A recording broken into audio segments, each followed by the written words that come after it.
I'm Ian Van Gogh, and I'm here to talk about another 90s horror gem. But first, hit that follow button for daily horror movie content and reviews. And today, we're talking about The Dentist. An extremely successful dentist goes off the deep end after he catches his wife cheating on him. So this is one half cheating spouse thriller, and the other half is an over-the-top, ridiculous body horror of sorts, and I'm here for it. This one doesn't lean into the horror quite as much as I was expecting, but it is an entertaining, campy thrill ride. Now, if going to the dentist gives you anxiety in real life, then this movie might fuck you up a little bit.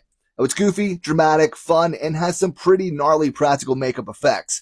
I enjoy it, I recommend it, and you can check it out on Tubi right now. If you've seen The Dentist, let me know what you think in the comments. But thanks for watching, and I'll see you next time. There's a chapel that has a staircase in the church. Does not use wood, any nails, any glue from this earth. So, did you ever hear about the mystery of the Loretto Chapel? No. Loretto Chapel, you never heard about it? Church? Yeah. The story goes from 1887. There's a carpenter working on the staircase in the chapel to reach the top. It's like an atrium. Yeah. And before he could finish it, he passed away. Now, the nuns in the church, they started to pray, and they prayed to Saint Joseph. Prayed to Saint Joseph to ask Jesus to bless the chapel and send someone to finish the construction so that they can pray. Yeah. Now, what happened after the 9th day of their prayers, Okay. a man came into town on a donkey and described as having a long white beard, long white hair, and he came with tools Yeah. off the donkey, came to the church and said, "I'm here to build the stairs." Obviously, they allowed him in, but the one thing he said was, "You're not allowed, you guys have to give me privacy, and it's gonna take me like a month." Okay. So they let him do his thing, they let him work. Before they could even give him payment or anything, even like thank him, he disappeared. He didn't want anything from them. This is where it gets crazy. Yeah. So what they say is that this staircase was a miracle. They sent researchers to look at the wood and to look at the structure, and it's physically impossible to create the staircase. And he said the wood wasn't from Earth? Yeah. So they What took does a that sample. They took a sample and they tested it, trying to find the exact species of Of tree. wood, yeah. They couldn't find anything. The closest they found was something in Alaska. Like it was hell? close to it, but it wasn't even the same. Yeah. Now check this out. Yeah? This is the big kicker, fam. What happened? The common belief is that this staircase was made by Saint Joseph himself. Why? Because Saint Joseph was a carpenter, and they prayed to who? To Saint Joseph. So the guy on the donkey Was Saint Joseph. So we can Deadass. go today and Yeah, just you walk can literally on it. go and walk on it. Really? Have you ever heard Billie Eilish in reverse? Well, you will not believe what it says. You should watch this all the way to the end.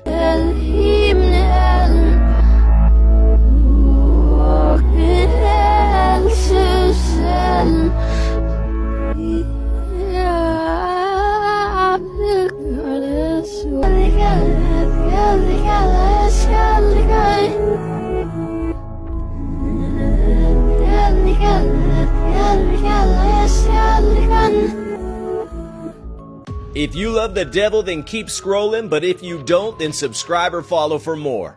SCP-354, also known as the Red Pool, is classified as a Keter anomaly due to its dangerous and unpredictable nature. Containment procedures. SCP-354 is contained at Area 354, built specifically around it. The facility includes a 20-foot concrete wall reinforced with unspecified materials to enclose SCP-354. No personnel are allowed to approach SCP-354 unless approved by O5 Command for research purposes aimed at SCP-354's neutralization. Description: SCP-354 is a pool of red liquid located in northern Canada, resembling human blood but not biological. Entities of various forms periodically emerge from SCP-354, typically exhibiting extreme hostility and danger. History: SCP-354 was first discovered by survivors of a plane crash and later became an urban legend before Foundation intervention. Notable entities from SCP-354: SCP-354-1, a giant bat-like creature that destroyed Watch Station Epsilon 38, neutralized by Mobile Task Force. SCP-354-2, a bear-sized mammalian creature with spines, resistant to bullets but contained and neutralized with napalm. SCP-354-3, a black levitating sphere emitting deadly radiation, disabled and self-detonated after damage. SCP-354-4, a large humanoid reptile, escaped containment but was neutralized by Mobile Task Force Omega-7. SCP-354-5, data expunged. SCP-354-14, a large multi-tentacled creature, retreated after taking damage. This teenager was brutally murdered, and the killers got away with it for years until a shocking robbery exposed the truth. Shafila Ahmed was a British-Pakistani 17-year-old girl from Bradford. It was 2003 and she had a bright future ahead of her. Shafila was living in Warrington, Cheshire, and had dreams of becoming a solicitor. Unfortunately, her future was stolen away from her when she was brutally murdered. She'd had a traumatic childhood and suffered relentless physical and emotional abuse at the hands of her parents. Every single day she was practically used as a punch bag by her mum and dad, and even her basic needs weren't being met. She was frequently locked in a room without food and water, and she had physical injuries all over her body. It was reported a teacher at school even noticed this on one occasion when they saw that she had bite marks on her cheeks. Heartbreakingly, nothing was done, and when she turned 15, she applied to be fostered. Her application stated that the reason she wanted to leave home was, "One parent hold me whilst the other hit me." Now, Shafila had been so distressed by the abuse that she'd endured that on one occasion she even drank bleach. This was obviously an attempt on her life, and although she didn't succeed, she caused severe internal damage. She was having to take medication for this until she vanished. On September the 11th, 2003, her teachers rang police. They told them Shafila was missing. Now, by this point, she'd already been gone an entire week. A huge search began for the missing teen. There were televised appeals for the girl, and locals joined in with the hunt. However, police started to fear that she'd been killed in a so-called honour killing. Theories started to develop about Shafila and whether she had potentially been killed because she refused an arranged marriage. Her family were questioned, and her parents said that although an arranged marriage was on the cards, they weren't forcing her into anything. Then, in February 2004, a horrific discovery was made. The teenager's dismembered body parts were discovered in the River Kent. Now, due to the condition of the remains, it was too hard to determine a cause of death. Police conducted a search of Shafila's family home and found a heartbreaking poem. It was written by Shafila and described how trapped she felt. A friend of the teenager also came forward to state that she felt concerned with how Shafila's mum spoke to her and treated her. Despite this, several members of the family were arrested and questioned, but later released without charge, frustratingly. Years ticked on, and it seemed like no one was going to be held accountable for her murder. That was until 2010, when an armed robbery took place on the 25th of August. Shafila's younger sister Alicia had arranged an armed robbery at her parents' house. Alicia herself, her brother, sisters and parents were all in the house when this took place. 3 masked men with guns and hammers tied all of the members of the family up. They ransacked the house and left with money and valuables. When Alicia was eventually arrested for her part in orchestrating the robbery, what she told police was shocking. She admitted to police to having seen her parents kill her sister. She said they had tried to force her into an arranged marriage and she was resisting, so they suffocated her. Both parents were put on trial in 2012. They were found guilty of murder and sentenced to life imprisonment with a minimum term of 25 years. Alicia was given a suspended sentence for her part in the robbery and was placed in the Witness Protection Program. The door! Oh my god! The door! Hello, Albert? What the hell? Oh my god! What the? Alright, so take this golden ring of mine. What does that even mean? Oh, I don't feel good all of a sudden. Yo, I don't feel good at all, man. We just came out of that Crypt Throne place and I just feel like shit. Bro, to be honest, not to be offensive, but you look a little off too. I feel off.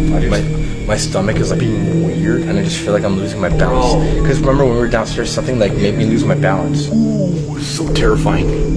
Terrifying ass place. Yeah, guys, this is the devil's bedroom right here. Parts of it, at least. This is where the devil's chair is, or aka the Mundo King, but we all know this place is probably all demonic shit, right? That's where the Mundo King's chair. Ah, what the f was that? Are you good? What the sh? Dude, something just actually touched my shoulder. That's the devil's room. Something just touched my shoulder, on my right shoulder. Are you okay? I'm good, but holy shit, that scared me. This is it. It's starting to happen. Speaking of the IRS and taxes, dude, this video was from the early 2000s. Past employed workers for the IRS. They all left because they figured out federal income tax is non-constitutional, and it's actually, there wasn't a law put in place. So they're like, people are just paying federal income tax when they don't have to. Unlawfully. And someone put out a thing. They said, if you can find the law that says you have to pay federal income tax, we'll give you $50,000. And that's how the one IRS agent found it. And she's like, there's no law.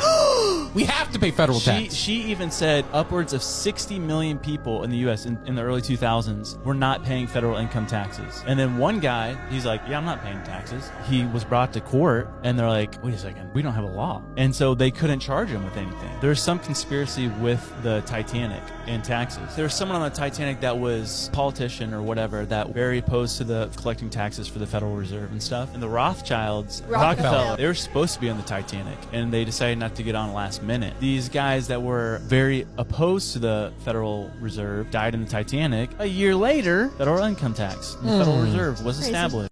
Little guys. These little guys have been spotted sneaking through homes in Bartlesville, Oklahoma. Using the cover of night, little guys are known to break into residences with the sole intent of rearranging the belongings of the occupants. Upon completion of their midnight mission, little guys retreat into walls, floorboards, and ventilation systems to rest and wait for residents to wake. It is thought that little guys gain sustenance from the confusion of humans. As occupants become increasingly baffled by the misplacement of their property, little guys become energized and prepare to target another household. Once fully rested, they promptly relocate and the mischievous cycle is continued. Little guys are notoriously difficult to spot and even harder to capture on grain. Seen here stopped in their tracks, little guys will almost always freeze if they sense detection. This behavior is thought to be a poorly developed defense mechanism. This has been a public service announcement from the Ministry of Latent Places. There's also a big finesse that's going on too.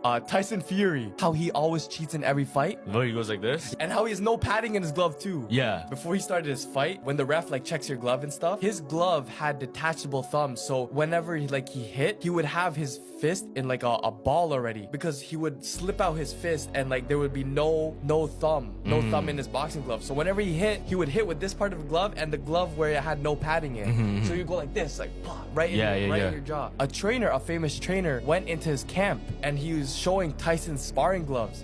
He squeezed it and it's empty. Yo, you can feel your knuckle through it. So I'm like, yo, what else is going through his camp? Because it's like that. Is that how he even knocked out? It is a conspiracy theory because there is a debunking of it, because the way he fights is like this. No, but this is crazy. No, but it looks like that only in slow motion. Oh, really? Yeah. So Joe Rogan, they debunked it. Oh, for real? In slow motion, you can see it. It looks like there's nothing in there. But obviously it's secured. And it gives that illusion that it whips back. He might have hit on the side like this. It's still a theory. I don't know for sure. This one is clear, but maybe the flicking is allowed. I don't know for sure. It's still a theory. Yeah. Oh, he's actually here. Hello? Go. Oh my god, look at his face, dude. He looks possessed. Bro, this guy looks possessed. Do you speak English? I'm speaking Can we come in? Spanish. I don't speak Spanish, no. Hey man, are you okay? Do you need any help? Hey man, we can get your help if you need help. Shit. Go, Angelo, come on. Come on, let's get out of here. It's not worth it. Come on, let's go. Come on, let's go. That's not even worth it. Bro, what the fuck? When a doctor's decapitated head was discovered, police were horrified at the killer's identity. It was the 2nd of October 2022 in Westminster, Maryland. The wife of Dr. Magambe Pansuria was concerned. She phoned police to tell them there was absolutely no sign of her husband at home. There was, however, disturbing signs of a struggle. She told police there was blood all around the home. There was also a rug that had suspiciously gone missing from the laundry room. Police arrived at the property but wouldn't have to wait long until they heard devastating news. While officers scoured the property, dispatchers had another call. This time it was from a member of the public. The distressed caller was on Medford Road and reported a body lying at the side of the road. The body was dismembered and wrapped in a rug that matched the one that had gone missing from the house. Meanwhile, investigators found blood at the property in the garage and the bathroom. Blood was also found on the road nearby.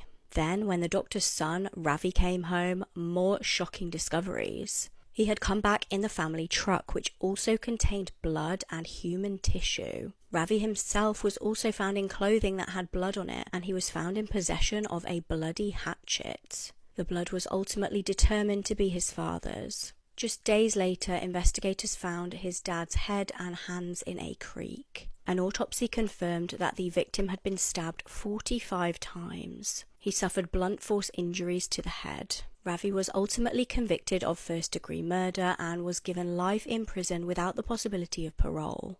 A motive for the crime is unknown. The victim was said to be a funny and generous man who loved gardening and had a real ability to connect with others. This 1991 horror movie was a first-time watch for me, and I have some thoughts. Now before we get into it, I'm Ian Van Gogh. Hit that follow button for daily horror movie content and reviews, and today, we're talking about The Boneyard. Children turned into zombies wreak havoc, and it's up to a burned-out psychic, an experienced cop, and two corners to stop the madness. So first of all, thank you to Massacre Beauty for this recommendation. I appreciate it as always. And I have a love-hate relationship with this movie. Now, I love the practical effects. I love the creatures and the creature design. And when it's good, it's a fucking blast. But I hate the pacing. When there's nothing exciting going on, this one drags and isn't very interesting. And honestly, that's like the entire first half of the movie. Now, I think this one really shines in the last 20 minutes. And there's a couple creatures that we get in that time frame that I was really rooting for. Like this one right here. Now, I enjoyed it overall, and I definitely watch it again, but I probably skip past some of the more boring scenes. I still recommend it, though, if you're a fan of campy, early 90s creature features, because it is a lot of fun when any of the creatures are on screen. It's currently on Tubi if you'd like to check it out for yourself, and if you've seen The Boneyard, let me know what you think of it in the comments. But thanks again to Massacre Beauty for the recommendation. Thank you all for watching, and I'll see you next time. These are the 5 weirdest lawsuits that actually happened.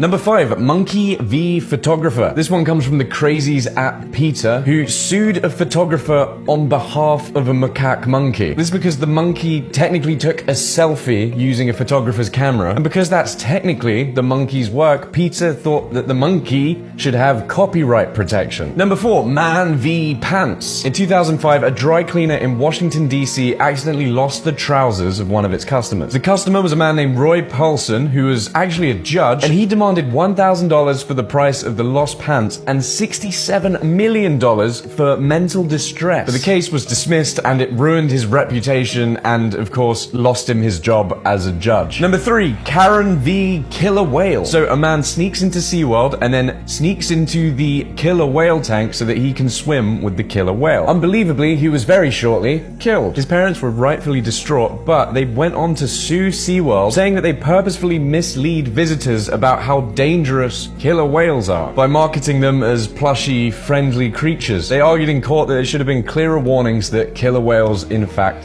kill. Number 2, Hot Coffee v. McDonald's. This one actually changed McDonald's forever. In 1992, a 79-year-old woman spilt a McDonald's coffee in her lap and had third-degree burns on 6% of her body. She, of course, sued for this, saying that the coffee is too hot. McDonald's lost $3 million, and that's why you now have those warnings, those cautions on the coffee cup lid. Number 1 is Crazy Dad v. Ugly Baby. But before I get to it, just want to say if you're enjoying these videos, please just drop me a follow. It really helps me keep making them. Number 1, Zhang Feng sued his own wife after his daughter was born because, in his words, she was incredibly ugly. He initially thought the baby can't be mine and accused his wife of cheating, but it later came out that she'd actually just had plastic surgery before they'd met. The Book of Enoch revealed some troubling secrets about exactly who will go to hell. 2 Enoch even tells us exactly what hell looks like. Enoch was taken to each dimension of heaven, and there are a total of 10 levels to heaven, but we'll only be speaking about the first 3 for this video. The first heaven is located directly above the firmament, the second being a prison for the angels, and the third heaven is a paradise for the righteous. However, there is a much darker side to this heaven as well, for the unrighteous. Located in the northern region of this heaven, Enoch seen all kinds of torment. In Enoch's own words, there is no light there, and a black fire blazes up perpetually, with a river of fire that comes out over the whole place, fire here, freezing ice there, and it dries up and it freezes. Also, there are evil angels in this place tormenting humans. The angels that took Enoch through these levels of heaven told Enoch who these people who will go to hell are. They told him, "This place, Enoch, has been prepared for those who do not glorify God, who practice on the earth the sin, which is against nature, of witchcraft, enchantments, divinations, trafficking with demons, who boast about their evil deeds, stealing, lying, insulting, coveting, resentment, fornication, unaliving people, and who steal the souls of men secretly, seizing the poor by the throat, taking away their possessions, enriching themselves from the possessions of others, defrauding them, who, when they are able to provide sustenance, bring about the death of the hungry by starvation, and when they are able to provide clothing, take away the last garment of the naked, who do not acknowledge their Creator, but bow down to idols which have no souls, which can neither see nor hear, vain gods, constructing images, and bowing down to vile things made by hands. For all these, this place has been prepared as an eternal reward." Harry, I gotta show you something in the barn. Come on.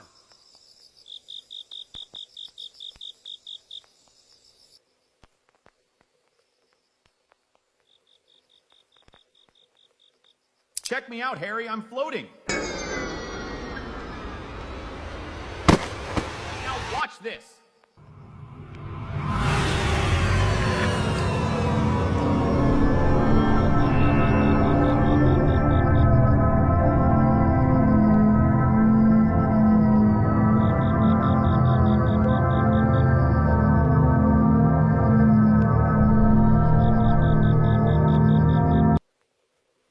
Mom, there's something wrong with our neighbor Bob. Don't be silly, Harry. That is not a nice joke. But I just... Bob passed away a month ago.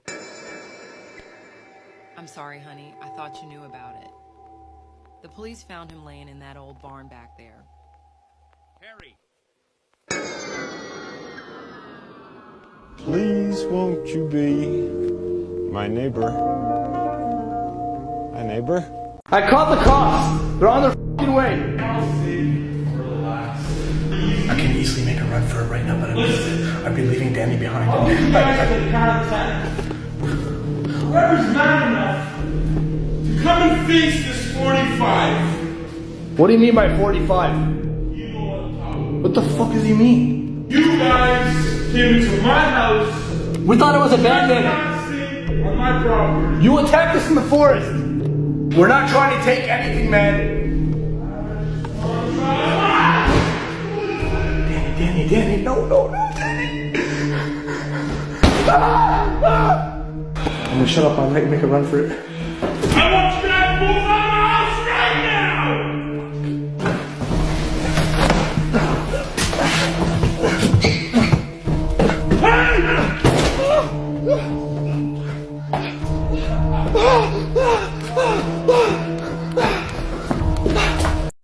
Who are you? Get away from me! There's these 3 YouTubers in Pakistan that literally found 3 of their doppelgangers. Oh shit. On video? Yeah. They're like Sam and Kobe, except like the Pakistan version. Mhm. And they go into any abandoned place in Pakistan and they explore it, right? Mhm. So the place that they explored, the legend has it, right, is there's a jinn there, right? Mhm. And if you see a jinn, he'll torment you by transforming into whatever comes close to it, right? In the video, they see that jinn peeking out of the corner. It's obvious. Damn. Right? I'll show you, fam. It's a perfect reflection of them 3. So look, there's just 3 guys, right? Yeah. Right here, there's a jinn that pops out. Mm. Right?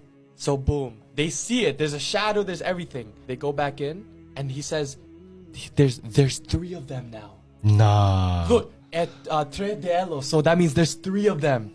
So look, when they go back in, Oh, that's fucked. Three That's people. fucked. And they're saying they're wearing the same fit. Look, Chad, Yo. Sherry, and Assad, same fit. I can't show you the full video, so if you want to see it, follow, click share more, and then photos. They kidnapped her for 44 days. The whole time, the 44 days, they were torturing her. Probably one of the craziest stories I've ever heard. There's this really pretty girl, but she rejected a guy, and then the craziest thing happened. And this is the story of Junko Furuchiro, right? And this happened in 1989, I think. Yeah. So there was she was a high schooler, right?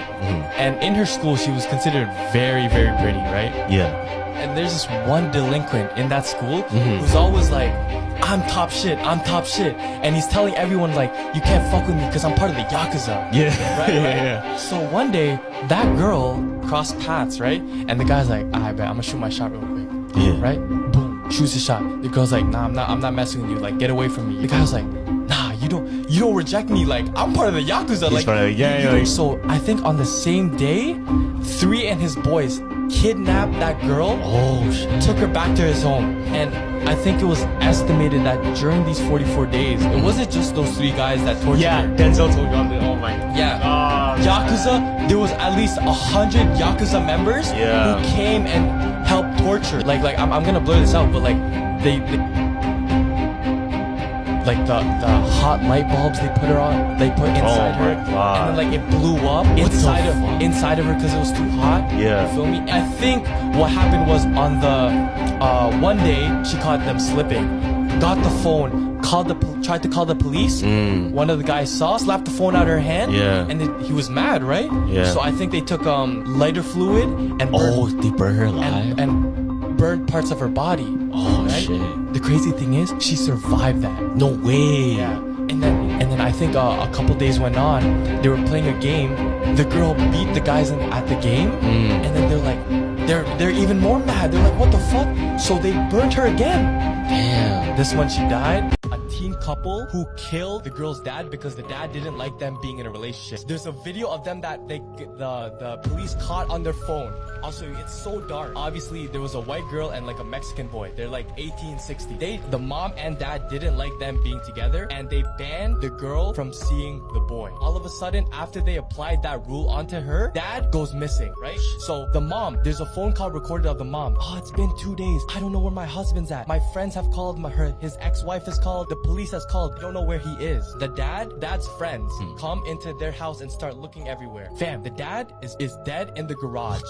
So apparently he got stabbed a bunch of times, and his body was set on fire. It was the daughter and the boyfriend. And the way they snitched on themselves, there's a video of them. I'll show you. It's so dark. But before continuing, I wanted to warn you guys that phones were being spied on. Click on this icon, then on more. If you see it, delete it immediately. It's so dark. Just listen to what he says. Heart's just goofing around until this. Damn, they're young. Day 3 after murdering somebody. Whoa. Put that on the camera. In this video, you are attacked by a creature in your basement. What's at my door? Bro, look at his hair. Oh, nah. Close that right back up. Look at your face. Kid, don't go down there. Do not go down there. Let's use our brains here, okay? He went down. Alright.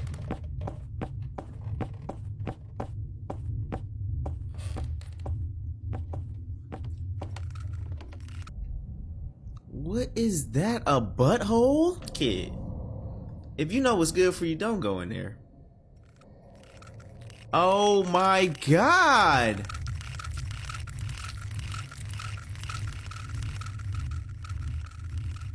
Nah, you're about to die, kid. You're about to die. Oh! Oh my... Skinwalker turned into a cop. This is Skinwalker House. Security is about to walk in. I'm pretty sure he's already walking in. And the keys to my car are in a bag downstairs. So what is your plan to save the day right now? This will be just to come upstairs. Making it up as I go.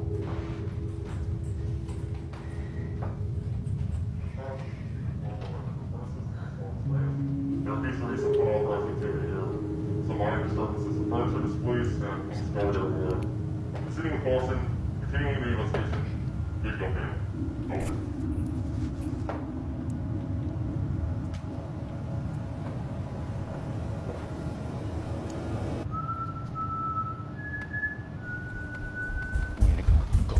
Oh my god! Did you hear running? Click plus to see more. Governments do some shady shit sometimes. That's a fact. These are the top 4 confirmed government scams they've actually admitted to that you will not believe are real. At number 4, we have No One Cares, because we going straight to number 1, ArriveCan, aka Arrive Scam. As many great stories do, this one starts at the height of the, you know, masking years. Canada wanted to provide its beloved citizens with an easy way to submit travel customs declarations, and more importantly, the ever so coveted proof of compliance to border agents while traveling abroad. So they developed ArriveCan, a simple text input and document upload mobile app that would do just that. This app wasn't something that I'd call fun or enjoyable to use. Constantly scrambling to fill it out last second when your friend would remind you, hey yo, did you do your ArriveCan? But how do we get from this to the RCMP, Canada's version of the FBI, currently running a criminal investigation into this app? Here are the cold hard facts of ArriveCan, confirmed by the official audit looking into this case. The app had an initial projected budget of $80,000, which is already high as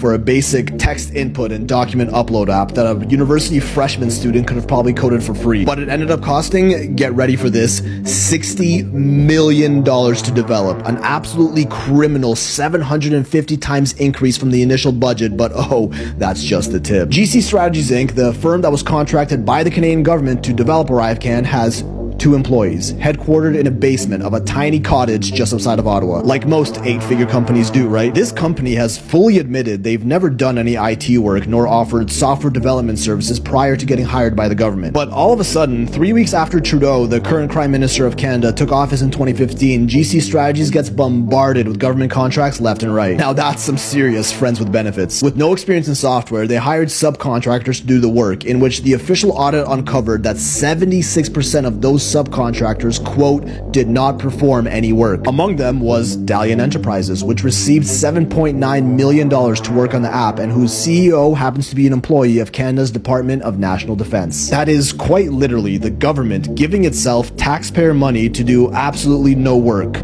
All confirmed. To this day, GC Strategies has received a total of $250 million, that's $250 million of taxpayer money in government contracts since 2015. To top it all off, the app itself has a 4.5 rating on the App Store with over 750,000 reviews. I can't name a single person who'd enjoy an app that makes traveling more cumbersome so much that they feel the need to write home about it, let alone over 760,000 reviews and counting. That's more than Netflix, Amazon, Minecraft, and ChatGPT combined. The Canadian government has fully admitted fault to this app development, meaning they've admitted to scamming their own citizens of their hard-earned money, that it was unacceptable, and that they're currently investigating it. But I think we all know how that's gonna turn out, because Terrifying facts about the ocean you will wish you didn't know.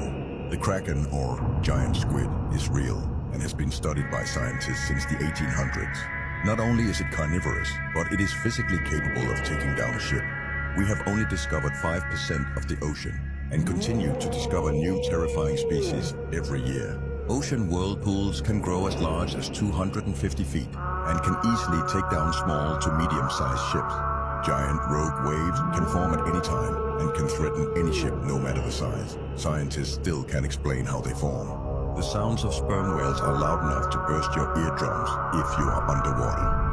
Flesh collectors, sightings of these well-dressed faceless entities have recently spiked near Youngstown, Ohio. Flesh collectors are believed to be agents sent to our realm from an unknown latent dimension. Their intentions appear to revolve around the brokerage of various Faustian bargains and the enforcement of their terms. Avoid condemned and abandoned locations, as this is where flesh collectors prefer to conduct their grim business dealings. Do not interact directly with a flesh collector, as merely being in the presence of these beings may result in acquired debt. The ministry has deployed undercover investigators in order to further understand flesh collector behavior and to document the fine print of their contracts. Debtors who are found to be in breach of contract are subject to the garnishing of one's corporeal form by way of an epidural-based payment plan. This has been a public service announcement from the Ministry of Latent Places. These are 10 more of the scariest pictures ever taken.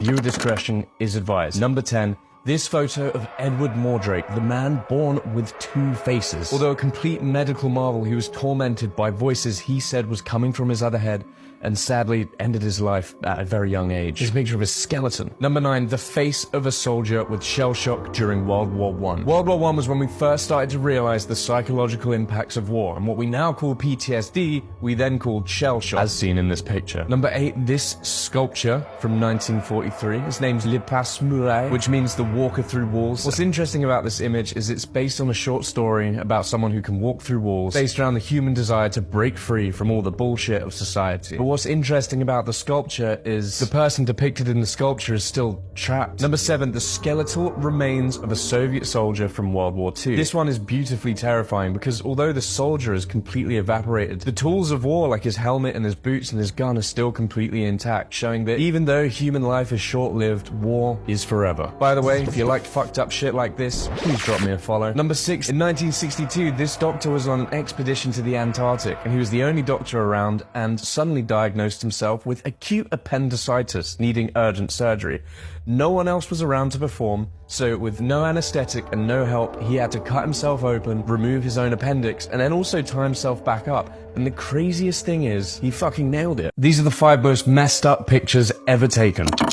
Number 5, this picture of motel manager James Brock pouring hydrochloric acid in his own pool to evict black swimmers. This was taken in 1964. Number 4, this final drawing of a disturbed schizophrenic. This has an interesting story behind it. A band named Stalag was secretly using patients from a local mental hospital as their vocalists, because metalheads, right? Anyway, they received this drawing from one of their vocalists who had schizophrenia the morning before they took their own life. Number 3, an aerial photo of Jonestown. When the paranoid cult leader, Reverend Jim Jones, became paranoid, he took his cult of 1,000 Americans into the jungle. He had visiting US officials killed, and then later that day ordered 900 people to drink cyanide-laced Kool-Aid. This is an aerial photo taken the day after. Number 2, Benny Evangelista's papier-mâché gods. A man named Benny Evangelista declared himself a divine prophet and had strong affiliations with the occult. He had a basement full of strange idols where unknown occult practices would take place. One day, Benny and his entire family were found murdered in one of the most gruesome ways possible. The case remains unsolved, but it's largely thought that other members of the occult challenged Benny, calling himself a divine prophet. By the way, if you like fucked up shit like this, please drop me a follow. It really helps me out. Number 1, this mask used in the 17th century